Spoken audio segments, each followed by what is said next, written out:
עם הירוק, יצטרך להוריד אותה למטה אולי, כי נורא מבוגרים. נורא מבוגרים. כן, כן, כן, יותר טובים. All right, now I want to move.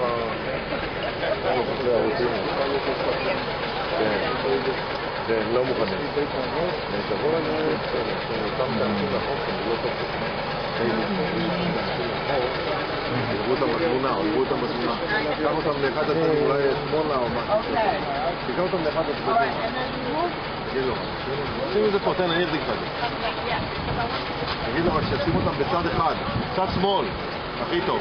כולם צד שמאל. The Jewish people. This is the symbol of Israel. It was originally designed in the desert when Aaron used a sagebrush with 7 branches on it and carried it in front of the tribes of Israel as they wandered through the desert. Later on, the golden calf would be melted, and Bezalel, the artist, would fashion it into a menorah with 7 branches, just like that sagebrush. That was our symbol, and it's remained so throughout history. The Star of David came into being only during the times of David, when he used it as a shield, and later on would reappear in the Middle Ages. Otherwise, the Star of David, which we use on our flag, is not the symbol of the Jewish people and the symbol of Israel, but the menorah is. This particular menorah was fashioned by Bruno Elkin, the artist, paid for by the Seif Marks and Spencer family, given to us officially by Britain in 1956 in their way of saying, let bygones be bygones. What's so special about it is that each little section is another branch of history in Jewish history.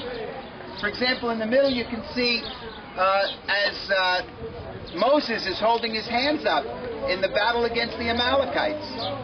On the left, Isaiah is seeing the lion and the lamb lie with each other. On the right, you can see next to, on the left, next to Moses, you can see David with the head of Goliath. Each different segment is another branch and another story within Jewish history. I'm not going to get into them because we're going to take a picture in a moment. And after the picture, you'll be able to come back and snap away and take your own pictures. Okay? So come on down and let's get into position. Okay.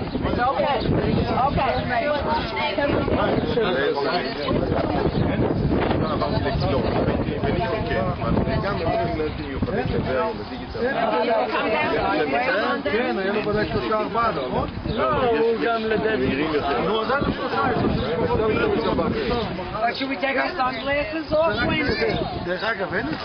אין מה. אני חושב שהוא משפחה שכולה. הם קוראים בגלל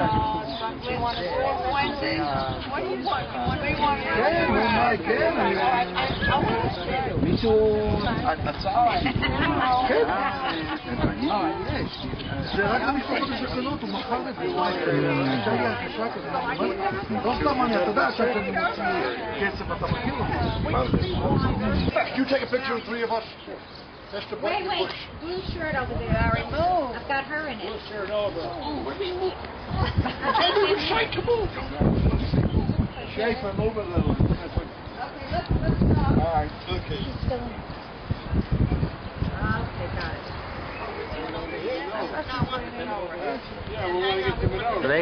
Rega. Yeah, okay. No, it's All right, wait a minute, sorry about that. Am I in your way? Look at the screen. I don't want to be in this Oh, way. wait a minute, you gotta wait. Wait. I'll let him get David, you get shot, David. Well, now he's stopping us again. Back up. Keep it to the west. Where is she? Right there. Oh, that's just her. You mean this guy over here? There's that one. Created here in Jerusalem as an act of Knesset, the first Knesset. And the reason was that whether the rest of the world would forget about the Holocaust and forget what happened, we wouldn't.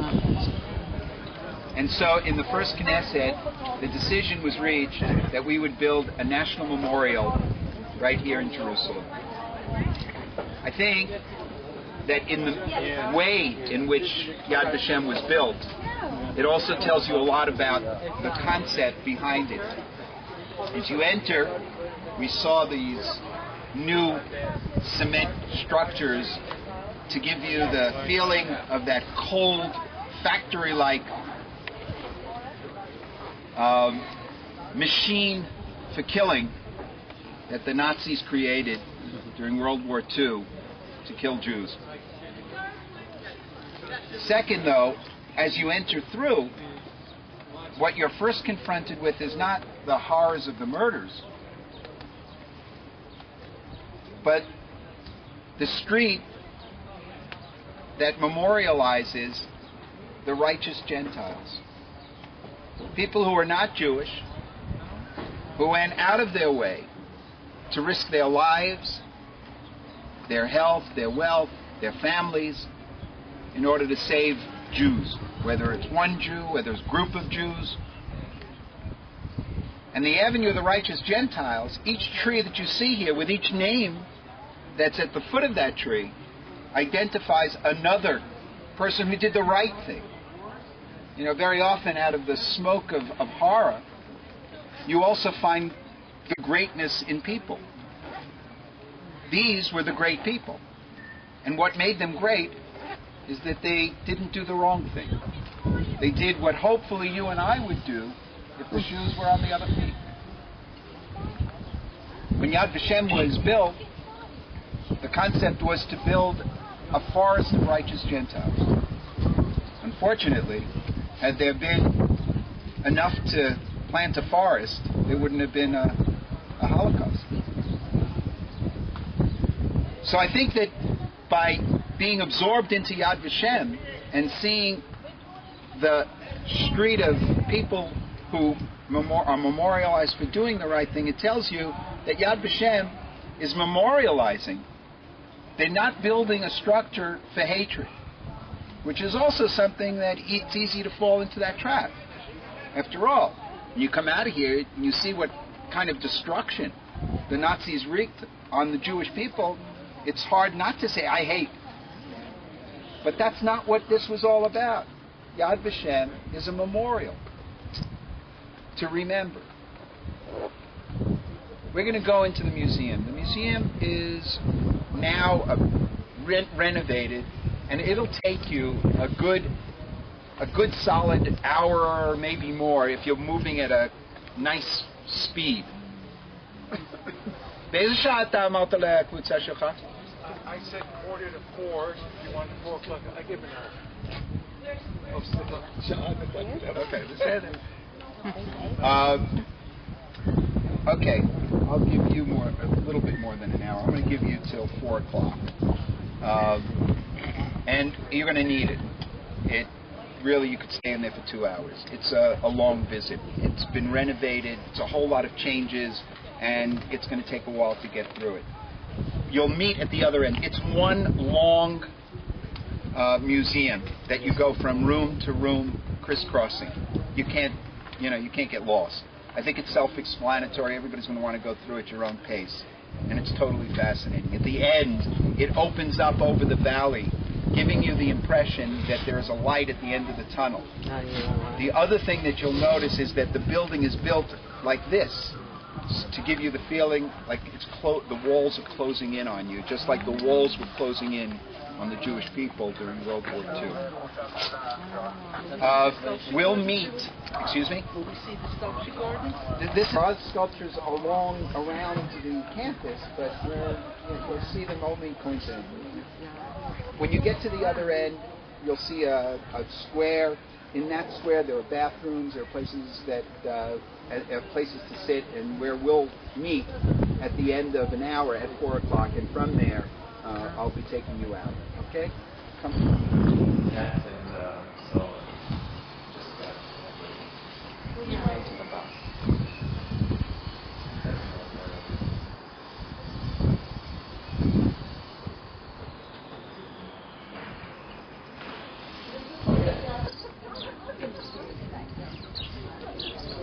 Let me just right this way, please.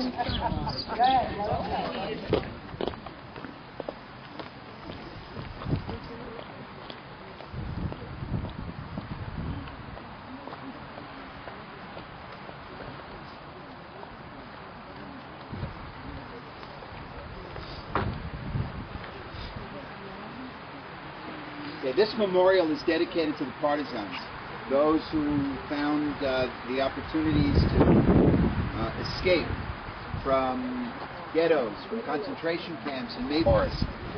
I'm reminded of some of the Jews from Poland who escaped from concentration camps and ghettos in Poland, made their way to the forests, found the Polish partisans, and tried to join up with them.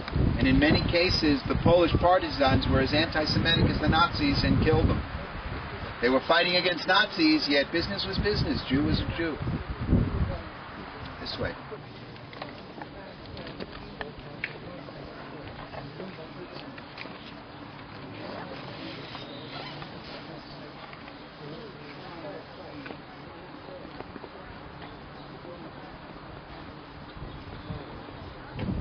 Yad Vashem is dedicated to 6 million Jews who were murdered by the Nazis. Of those 6 million, 1.5 million were children, from birth to 18 years old. Even in the wildest and maybe weirdest of our imaginations, and we could understand in any way whatever it possessed the Nazis to kill Jews, what could have possessed them to kill children? The experts here at Yad Vashem have come to the conclusion that when it came to the communists, the destruction of the leadership of the communists was successful so that the communists fell in line. The church, killing a few of the leaders of the church, would straighten the rest of the church out and they would follow in line. But for the Jews, they didn't see it the same way. For the Jews, they saw us as a biological virus that had infected their society, and that even our children were as guilty as our adults. And so as far as they were concerned, they set out on a path of genocide. If you looked at the Jewish population of Germany prior to World War II, what you would have found, first of all, was a relatively smaller population in Germany of about 500,000 Jews spread out. You would have found that most of the Jews in Germany had been assimilated. They had cut their locks. They didn't wear yarmulkes. They were teaching in the universities. They were marrying their sons and their daughters. And maybe that was one of the reasons that they saw us as being such a danger to their sick mentality. Whatever it was, the Nazis killed 1.5 million little children. The memorial that we're about to enter into is a memorial to these children. It was built by Abraham and Edita Spiegel, who survived the Holocaust from Auschwitz, but their son Uziel didn't. Uziel was 5 years old when he was killed. They came here and wanted to build a memorial to Uziel, and Yad Vashem convinced them to build a memorial to all 1.5 million children. Moshe Safdie, the architect, designed this building. As we walk through, what you're going to be experiencing is a darkened room with 5 candles lit, reflected in mirrors, giving an image of 1.5 million flickers of light dangling in space, dangling for eternity. As we walk through, you're going to hear a recording. The recording is in Hebrew, in English, and in Yiddish. The recording is the name of the child, the age of the child, and the country that the child came from. We're going to walk through. Please do not take any pictures, no flashes. Turn if you have telephones, turn them off. And as we walk through, we'll walk through in single file. I'll set the pace, and remove your sunglasses because it's dark inside.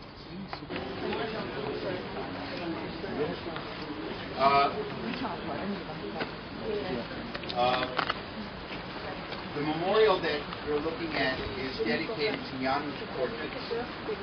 For those of you who are not familiar with that name, Janusz Korczak lived in Warsaw.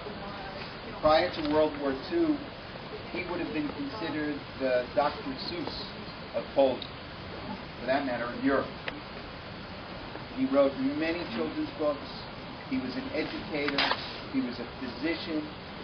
He treated children, and he even opened up an orphanage in Warsaw, all before World War II.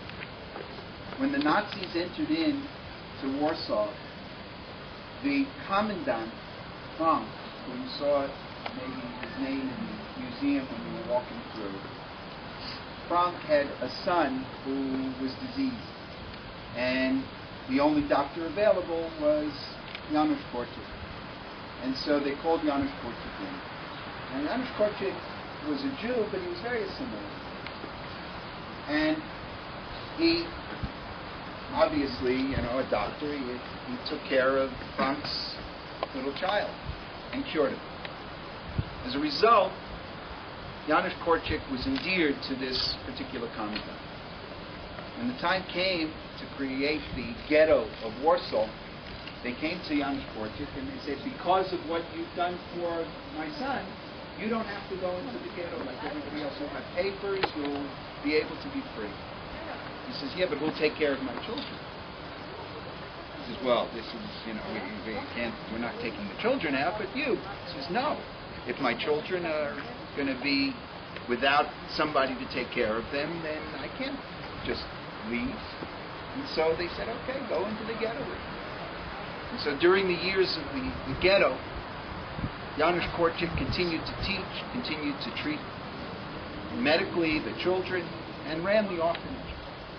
When the time came to liquidate the ghetto, they once again came to Korczak and they told him, listen, the plan is that we're going to be liquidating the ghetto and they're all going to die. But you can leave. We're going to give you papers, you can get out of the country. We can send you to freedom. Janusz Korczak said, absolutely not. I'm going to be with my children to the last moment. Janusz Korczak, over the next couple of days, taught songs to the children as if they were going on an outing into the forest. They gathered whatever scraps of food could be found in a ghetto that was starving. And they sang as they entered into the cattle car. And they sang as they entered into the gas chambers together. And together, they died.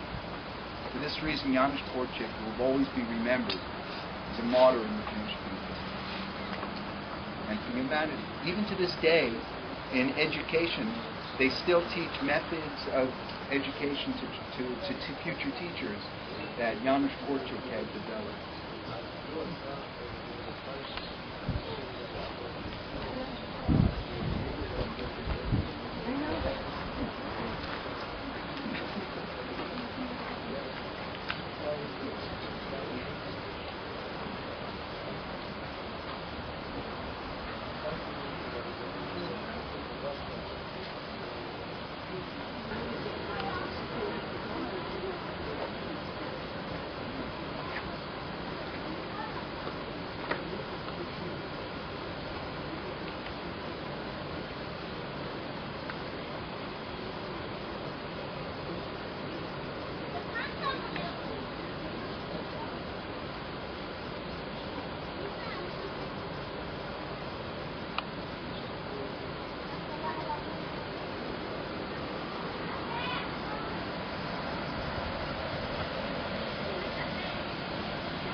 about them, and we'll fill them in. I think they'll understand anyway what I'm explaining. First of all, what I'm introducing you to here is Mount Moriah. The whole mountain to this side, as you looked at the Western Wall just now, as you were crossing the plaza, and you saw the wall, you were looking at Mount Moriah, on top of which you didn't see very well because you weren't in a position. But if you were up on a higher position, you would have seen that gold dome, the Dome of the Rock that we saw when we came into Jerusalem from Mount Scopus. You'll see it a little bit later when we're up in the Jewish quarter. In the meantime, that's what's up there now. That's Mount Moriah. Now, what's Mount Moriah known for? I'm going to take you all the way back to the beginning of the world. According to the mystics, the world began right here on Mount Moriah. And the claim is that this right here is the foundation stone for everything that is. And that when God created the world, He created it from here. Then He came back to the same site, and it was here that He created man. And Adam was created right here. According to the mystics, not only was Adam and the world created here, but also the foundation stone would play an important role in terms of being the place where, not just the mystics, but biblical stories of Abraham, when Abraham would have sacrificed Isaac, it would have been up here. It says so in Genesis that he came to Mount Moriah to sacrifice his son Isaac, whom God stayed his hand, the angel stayed his hand and said, I don't want any human sacrifices. It was also on this same spot that Jacob had his dream. And it was also on this same spot that when King David conquered the city of Jebus in the year 1000 BCE and created this as his capital, he brought the Ark of the Covenant that had been given at Sinai, the Ten Commandments given at Sinai, and the Ark of the Covenant carried through the deserts for 40 years, and was sitting in Bethel, and was sitting in Ma'aleh HaMishah, and then was brought up the road to Jerusalem, and then was rested right here on this spot, Mount Moriah. And when it was rested on this spot, David, whose hands were filled with blood and was a sinner, was not allowed to complete the building of a temple, but he was able to build a tabernacle. And that tabernacle sat right up here on Mount Moriah. And it would be here that the tradition of sacrifice and pilgrimage up to Mount Moriah would take place. And they would begin sacrificing up here. And it would be here that David's son Solomon in 960 BCE would build the first temple. And it would be here that the first temple would stand until it was destroyed by the Babylonians in 586 BCE. And then in 536 BCE, the Jews would come back to Eretz Israel and they would rebuild the temple. And by 517 BCE, Zerubbabel would build the first rendition of a second temple. And it would go through many renovations through the course of history, including throughout the times of the Maccabees, always called the second temple, never the third or the fourth or the fifth temple, because sacrifices never ceased from the times that the second temple was built by Zerubbabel back in 517 BCE. And then along comes King Herod. And King Herod sees this little temple, and he says, you know what? This is not for a man like me. I'm a great king. I am now king of Israel. The year is 34 BCE. And I am going to show the Romans that I can do a better job on this temple than they could ever do on any of their temples. That any of their building structures could look like I could do better. And so he sends his engineers up here and he says, okay, go to work. The engineers take a look and they say, listen, if you want to make a temple the size that you're indicating here, we don't have a balanced mountain any longer. We need to build a platform. And the platform won't be able to stay balanced on this foundation stone. What are we going to do? And they come up with the idea that they've got to start chopping away and flattening. So they chop away part of the mountain. At this point, they've created a quarry that they can use for the stones. And what they need to do is shift earth, first of all from the north, from the south, to fill in, from the west, from the east. Once they've been able to shift all this earth, now they got to keep it here because otherwise it's all going to erode during the rainy season. And so, our engineers build retaining walls all around Mount Moriah. Doesn't even look like Mount Moriah anymore, does it? But the foundation stone is still there. It pokes its nose right up through the platform. And it's on this platform that Herod's engineers are going to build the temple. And now pilgrimage would take place on the Temple Mount. People could come up to the platform. People could enter in through the gates. And sacrifices will be made right here in the courtyard of the Israelites. Right in front of the holiest of holies. I'm not going to get into all the details of the traditions. That'll do inside. Well, the temple stands here from 34 BCE and throughout Herod's reign, and then beyond Herod's reign. And then in the year 66, the Jews revolt against the Romans.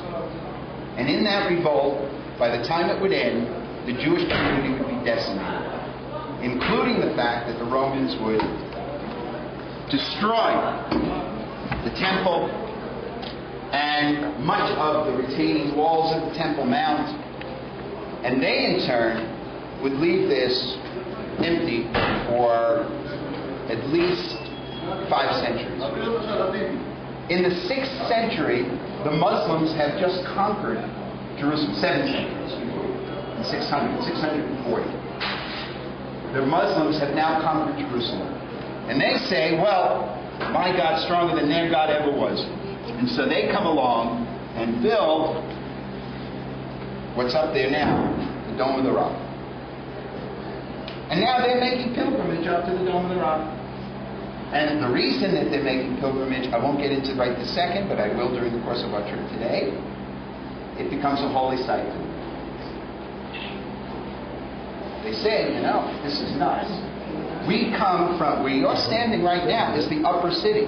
During the days of the temple, there was one bridge from where you are coming from the upper city onto the Temple Mount so that the priests and the aristocrats could come up to the Temple Mount to make sacrifices. There was another bridge up here that you could come up onto the Temple Mount from the valley. And there were the steps coming up from the southern side that I tried to point to when we were driving around by the bus, that most of the 1,000,000 pilgrims, and that's what Josephus tells us, 1,000,000 pilgrims came to Jerusalem 3 times a year to make sacrifice. And that was where most of them came up to the temple. Well, the Arabs say, well, that's kind of stupid. Why don't we just make it easy for our people to get up onto the temple, they didn't call it the Temple Mount, they called it Haram el-Sharif, to get up to this site of El-Aqsa. And how, why should they go down into a valley and come upstairs? Let us build arches in the valley.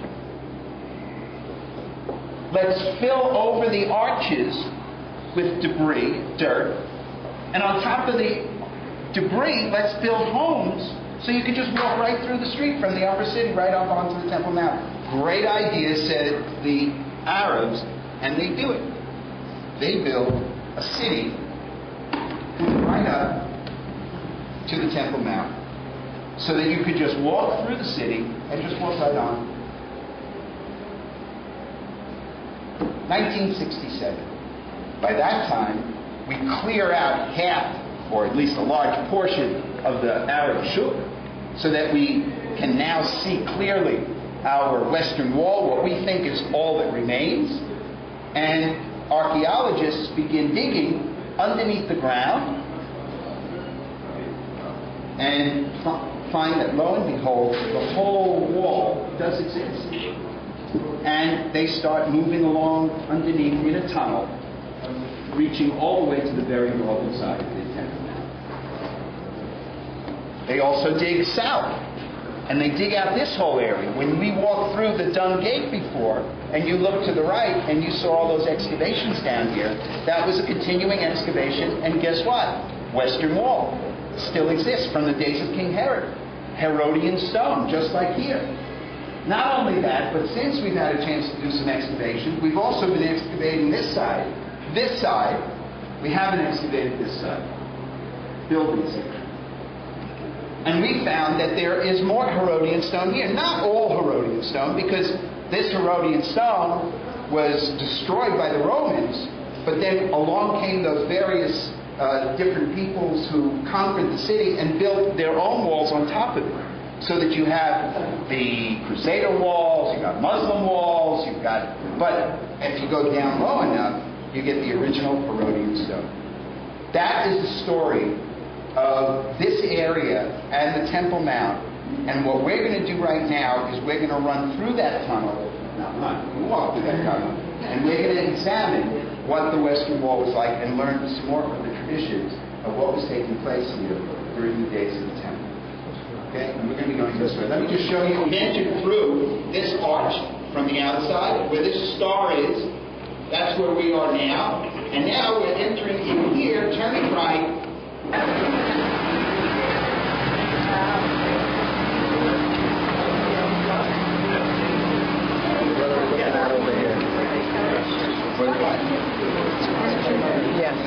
I'll tell you about it. I don't want to do right now because it's involved and there's a whole story to be told. All right. The reason I've stopped here is to show you that under this glass, under this plexiglass, you can see the foundations of what was that bridge that I told you about that was built during the Second Temple period that ran right up to the upper city, and that the aristocrats and the priests could come up onto the Temple Mount with. This probably was the foundation or the idea that was planted in the Muslims' heads when they built these arches that you see above us, so that they could support a ground and then on top of that build their houses. So they really were following something that in the days of King Herod they had already devised, an arched system in order to make level the Temple Mount with the upper city. And this is the Arabs who did this, and this is Second Temple Herod. This way.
As far as it goes.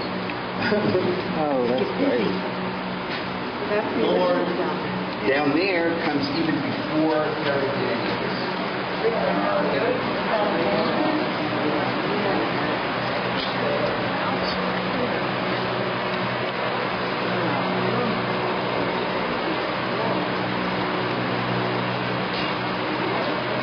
And particularly under this glass is excavations that were discovered going back to the time of the Hasmoneans. The Hasmoneans were the descendants of the Maccabees. So what we're seeing down here are structures that were built in 168 BCE. Herod built this stuff from 34 BCE to 4 BCE. So you're talking about 130 years before Herod even dreamed of all of the stuff that you see that we're visiting today. This arch is a Second Temple arch.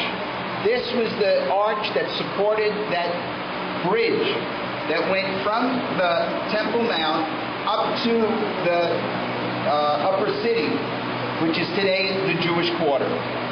Now, if you want, right over here, there is the women's section under the Western Wall, and when you go out and look, you'll be standing at the traditional Western Wall, and you look over, you'll see an arch on the left-hand side of the men's section. Then, if you enter through there, you'll arrive where you're looking here. But why am I telling you to look there? Because notice how this arch continues with another arch that butts right up against the Western Wall. And then beyond this, another arch and another arch and another arch that continues up to the upper city. Okay? The various rooms that we just walked through to get into here were also part of that arch system. And during the Crusader times, the Crusaders used those for vaults so that they could store things as a warehouse. We're going to go this way, though, through these graded... we know this by excavations, we know this by descriptions, and particularly a lot of the information that we've received throughout the ages from one particular historian by the name of Josephus, who we're going to hear a lot more about throughout the course of the next few days. What we know about the temple is that this was the site. This was the place that people came to Jerusalem for, and it was here that, as I told you before, about 1 million pilgrims would come from different parts of the Roman Empire, and their main purpose would be to come here so that they could make a sacrifice. Josephus estimates that sacrifices that took place on the Temple Mount ranged about, he says that the minimum amount or the maximum amount of individuals that could make one sacrifice was 10. That means that the minimum amount of sacrifices that would take place on the Temple Mount during the course of the days of the temple would be approximately 100,000 sacrifices. But we know that certain individuals were not ready to share their sacrifice. So there obviously would have to be even more than 100,000 sacrifices taking place between, let's say, 8 o'clock in the morning on Pesach till about 2 o'clock in the afternoon, when everything would have to be cleaned up and everybody would have to be ready for the Pesach meal. The general way in which a sacrifice would happen is that people would come up with their sacrifices. They would enter, first of all, from the sheep gate that came in through here. They would bring their sacrifice into the courtyard of the Israelites right about here. They would give it to a priest. The priest would slit open the throat, let the blood would be poured through tunnels that would take it down to the Kidron Valley out in front. And then the priest would open up the belly, take out the guts, place it on the altar, mix it with frankincense, myrrh, and other kinds of spices, sacrifice it to God, return the carcass to the people, and then that would be used in the making of the Pesach Seder. According to Josephus, because there were 100,000, there would be 3 waves of sacrifices. There would be a sacrifice in the morning of 50,000. There would be a second wave of 30, and the last wave of 20. They were sacrificing, if they were wealthy, cows even, but most of the time goats and sheep, and if you aren't very wealthy, you might even do a pigeon, because this was also an acceptable sacrifice if you could do it. But it was always an animal? But it was always an animal, yes. As opposed to?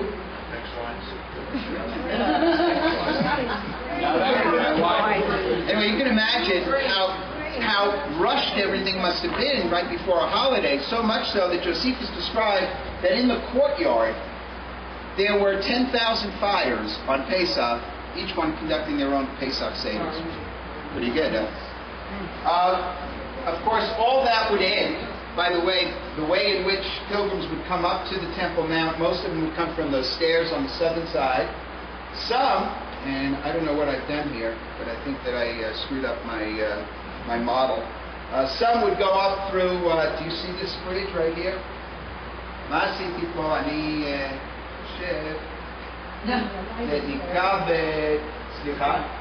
Hello? I guess he's tired of listening to all these tour guides coming in. Each one BSing their way through this. Anyway, there is a staircase. Do you see the staircase? Yeah. This should be up. Yeah, well, I'm losing the whole thing now. I didn't want that, but I did. Okay, it's gone. Maybe the next level it'll be a little bit easier. Anyway, this is the traditional Western Wall. And when we stand in front of it in the plaza, this is what we're looking at. Of course, in our... what are we doing now? What did I do?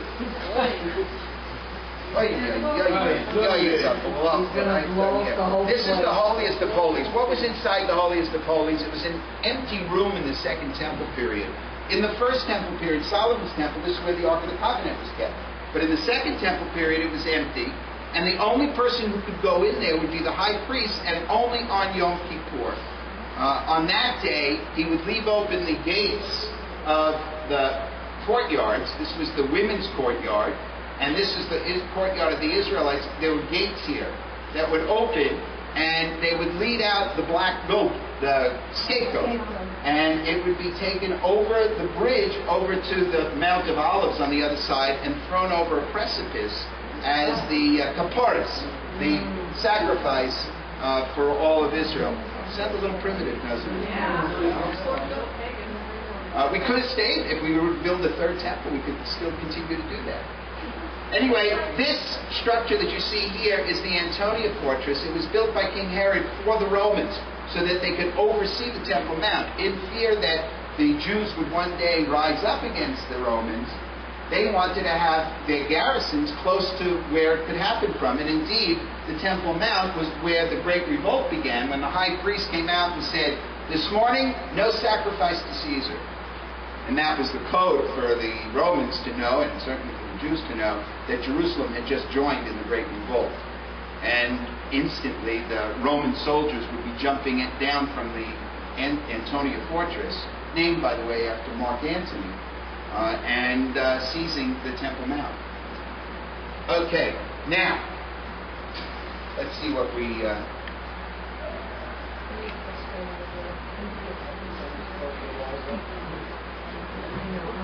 Any good pictures?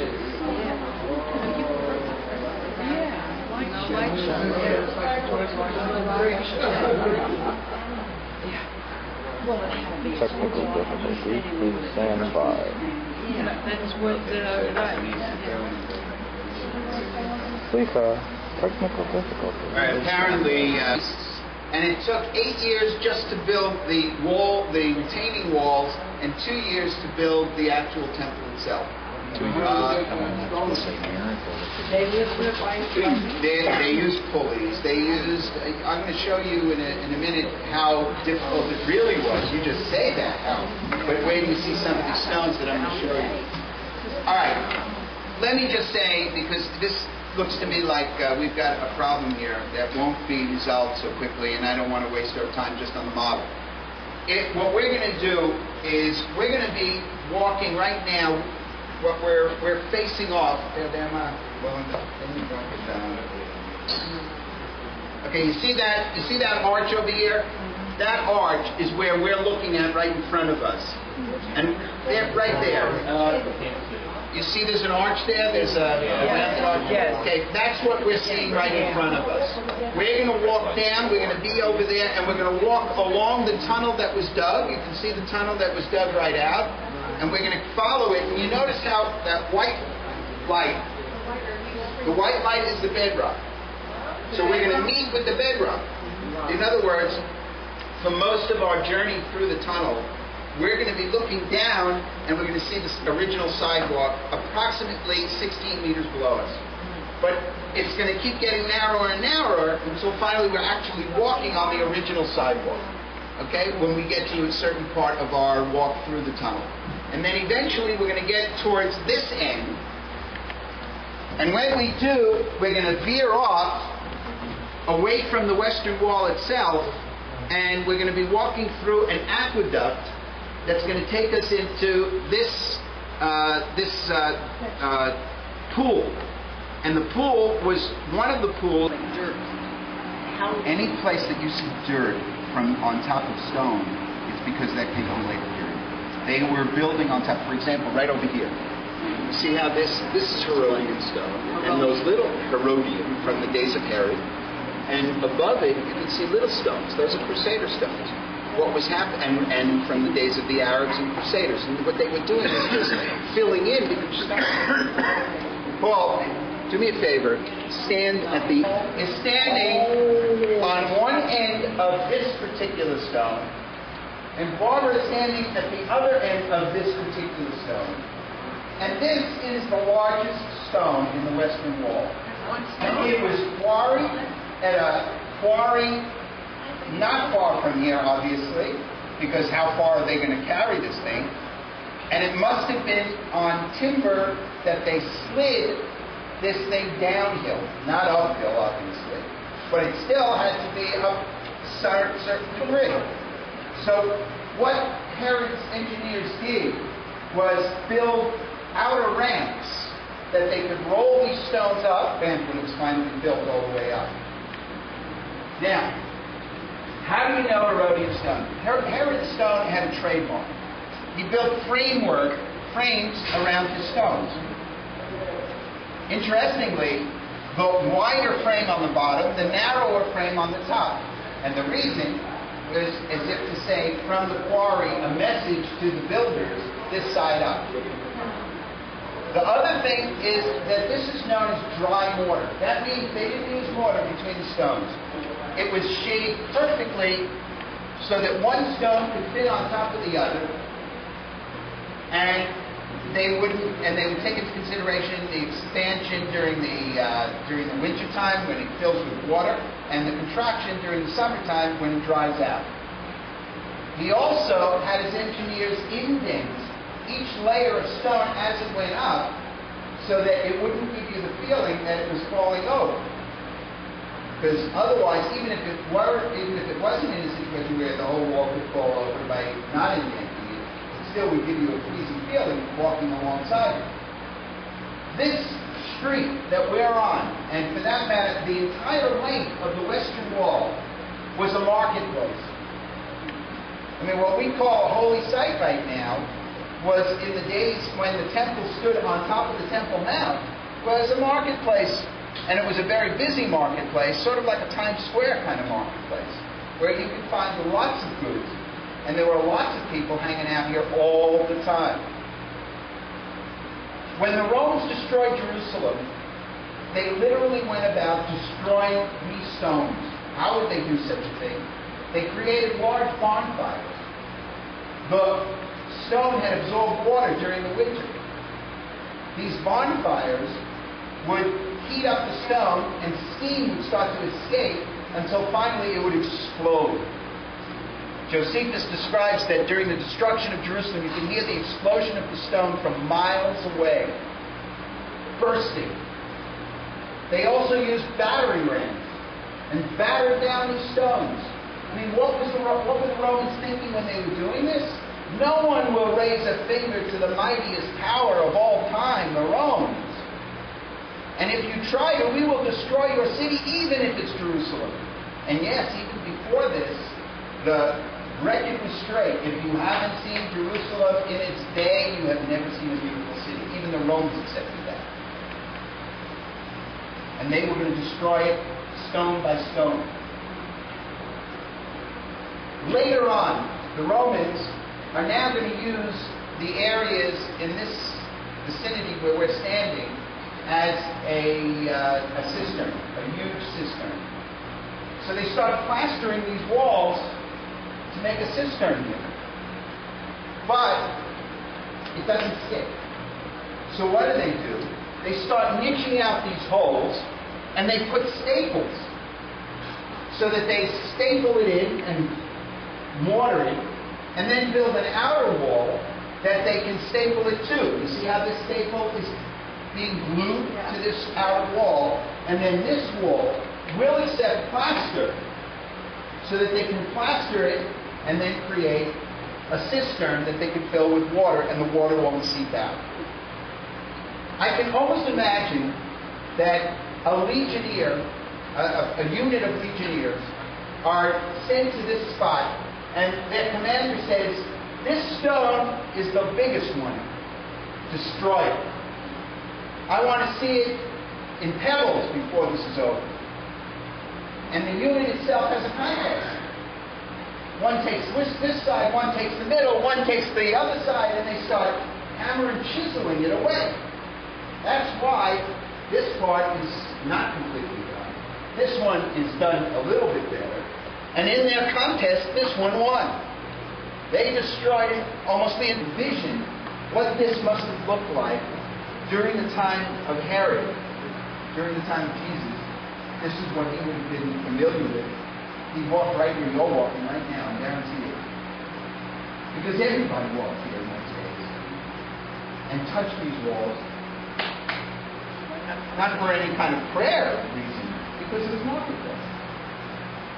The real holy stuff is going on the Temple Mount and on that platform that you don't even see from here, because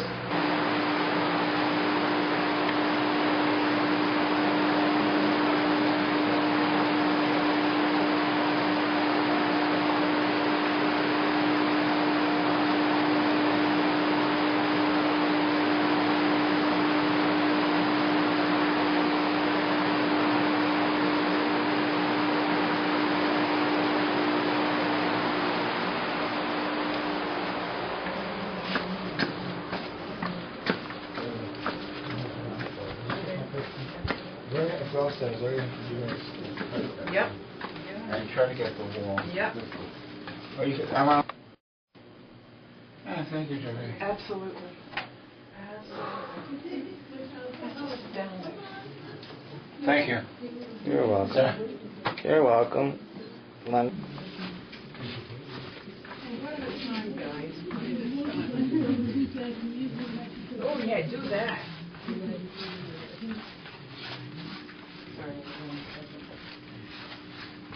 Do that, sweetie.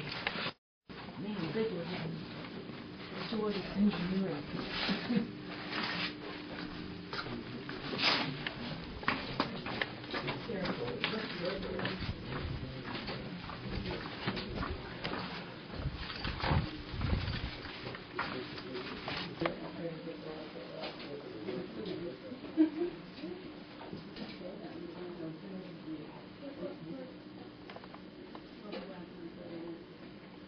Doing great. How you doing? We're doing great. Amazing.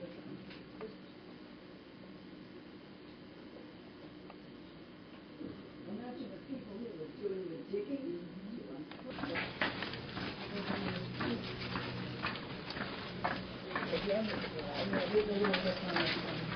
What? There's a little lip on it. Step up. A little, yeah, step up. There's a little.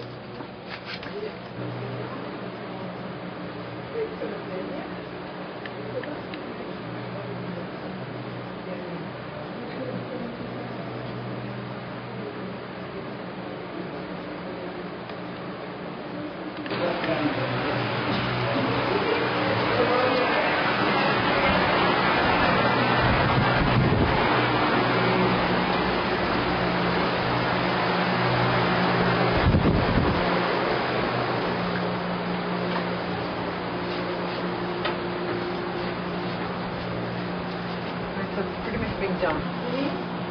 Herod, before or after Solomon? Oh, wow. Before or after Solomon's era? Herod was...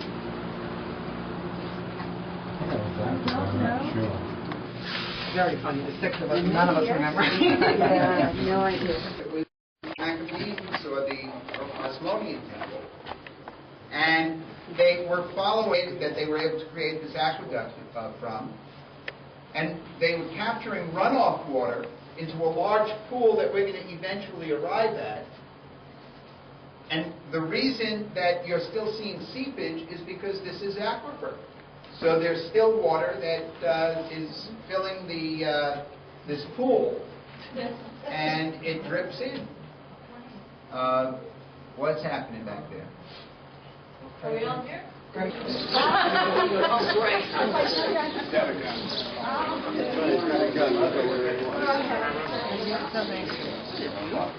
Which one you like?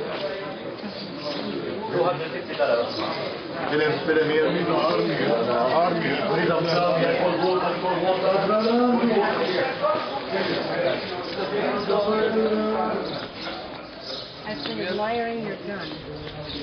Quite the shotgun. We have no money. I have some good ones.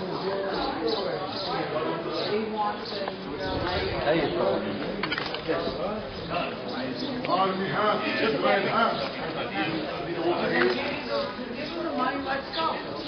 want to take a picture of Paul, take a picture.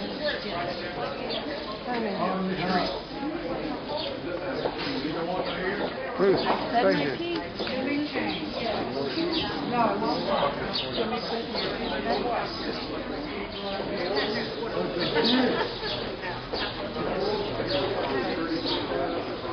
On the way. Your mother.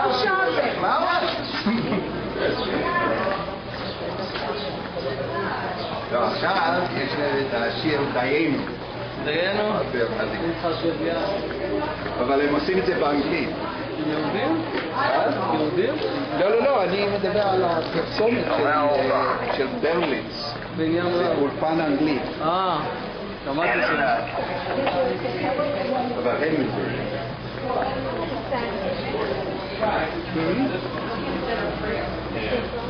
זה לא ברור?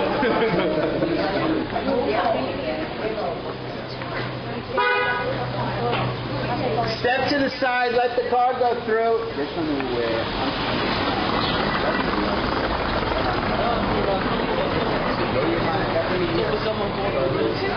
אתה ראית אותה? יש שם בעיה של אנשים שלא מסתדרים עם הגוף של בתוך אורי. יש לך מקל. כן, אני רואה אותם. יש אנשים שלא מסתדרים עם האוויר שם כי הוא מאוד דליל. כן. כמו בקרבות של הערים.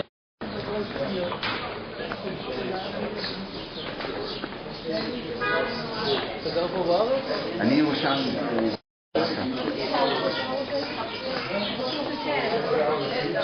ואתה? אני לא חושב שיהיו הרבה אנשים חיים. נכון.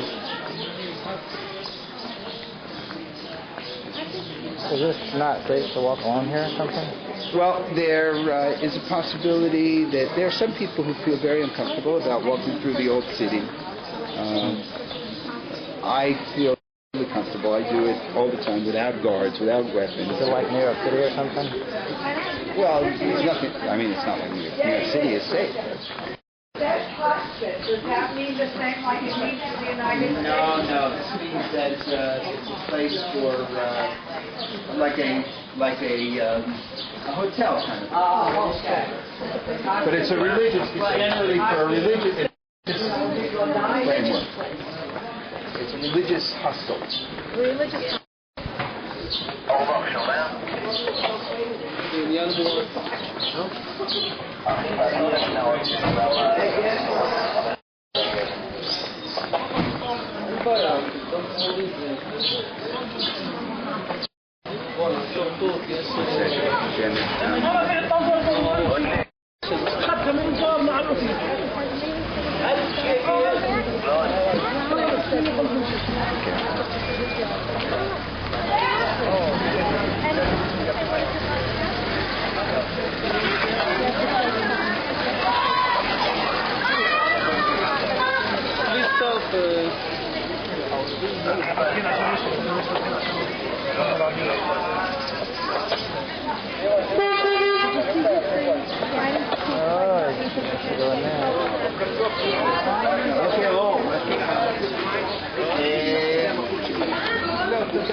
כן, אני אף פעם לא הייתי אבל בסדר. היה סגור, רצתי אנואר, في البنت שלי, אני בעל הבית, זה אנואר. מה שאתם צריכים, תבוא, מה שחסר, אז מה יש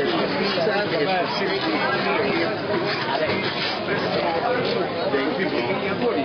ואני רואה שיש לך מספיק מקום ל-70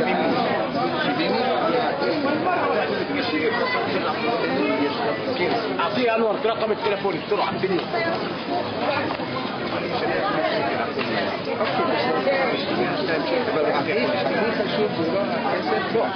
זה כם חשוב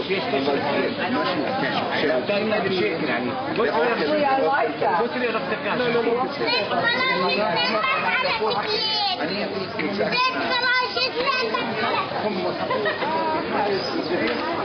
ماشي حسين انت جيت هيك اوكي انا بعرف انا كنت بعرف اظن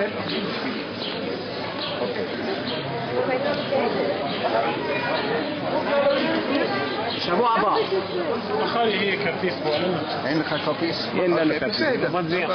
אוקיי. למה 5 שנים היה סגור? כן, היה סגור. מתי פתח? לפני שבוע.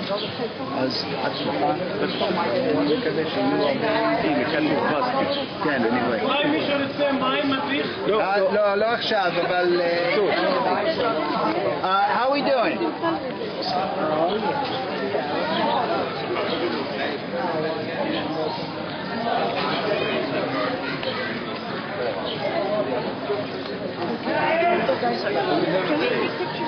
Yes, take pictures. Feel free to take pictures.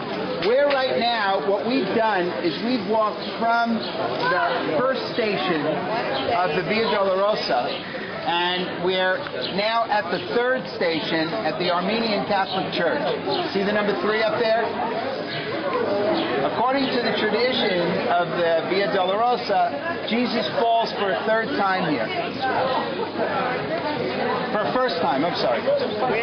At the third station, he falls for the first time. And at the first stations was where he was tried and where he was ordered to carry the cross and to walk along the route that would eventually take him up to Golgotha, the place of the skull, the hill where he was crucified on. That's the tradition of walking along the Via Dolorosa. On Saturday, when we take the tour, I'll be more clear on what all of that meant. Yes, the floor that I'm standing on right now, these large stones, was the original Herodian Jerusalem floor. Brown. When we come back to the Arab quarter, is this where we come This is the Arab quarter, yes. we come back here? But we'll be in another section of it, so I wanted you to just get caught up Where on we were this. supposed to see the original scroll. Pardon me? We were supposed to see the original. The Dead Sea Scrolls are at the museum. We're going to see that in the morning on Saturday morning. Okay, we ready? We're going to the Western Wall. That's where we start. אתה מעדיף שנלך כולם ביחד, אבל האישה... יש לנו את אני מעדיף... אוקיי, אתה רוצה לקחת אותה ואני לוקח את החוקה? אין לי בעיה. אנחנו פה המון. אני יש לי גם אותו הקבוצה. בסדר. חמירה, אנחנו נלך איתה. ואתם תהיו איתה? אנחנו איתה בכל... Okay, listen, you're going to all follow me. I would like none of you to stop in any of the stores. The guards will take Kotel and back with them, and she'll meet us at the Western Wall. So you just follow me. This way we don't have to stop along the way. Come.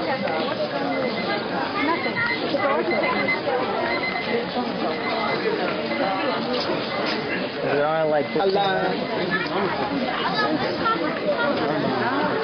כן, אנחנו עושים את המנהלת הקוטל עכשיו. רק נמצא. יש לנו אחד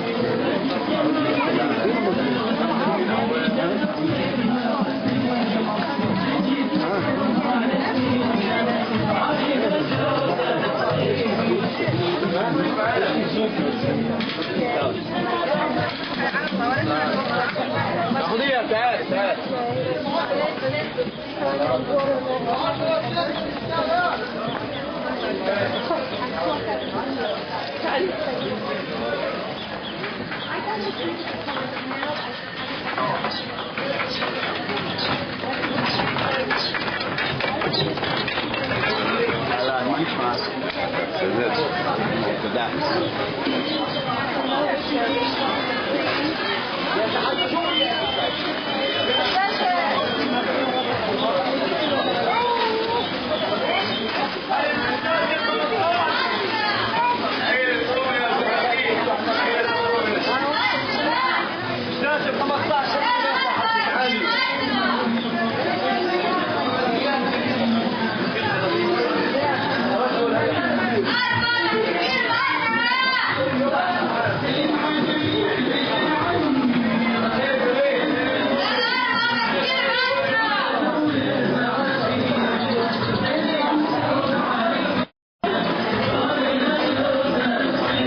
Over here?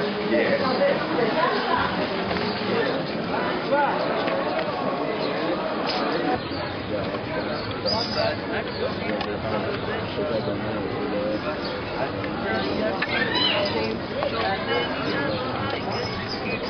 Thank you.